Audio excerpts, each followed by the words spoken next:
A no-deal Brexit could be a reality in the UK by the end of 2020 if trade talks continue to fail between the UK and the EU. How much will no-deal Brexit cost the UK? The EU summit is currently being held in Brussels, where officials from the EU have decided to give the UK another extension in an attempt to come to some sort of agreement for the new year. The clock is ticking for both sides to thrash out a deal after yet another deadline passed with no resolution to the ongoing sticking points between the powers.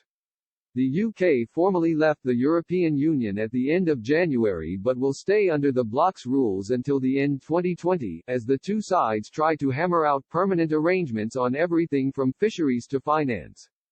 Talks held in recent weeks have made progress on several areas, but the contentious issues of fishing and state aid are still outstanding, with little time left to make a comprehensive deal happen.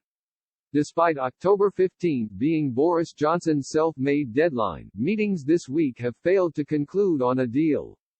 Key elements such as fishing and state aid have not been agreed, with both the EU and the UK refusing to make concessions. The EU has now offered to extend talks by several more weeks, leading the negotiations well into November, only a month and a half before the transition period ends.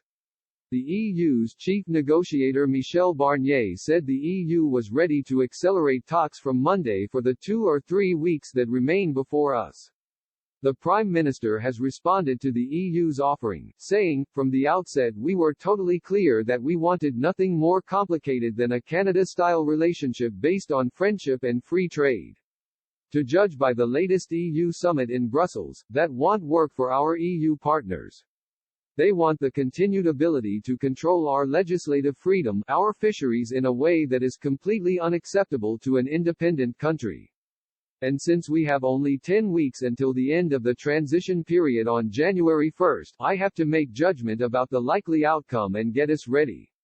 And given that they have refused to negotiate seriously for much of the last few months, and given that this summit appears explicitly to rule out a Canada-style deal, I've concluded that we should get ready for January 1 with arrangements that are more like Australia's, based on simple principles of global free trade.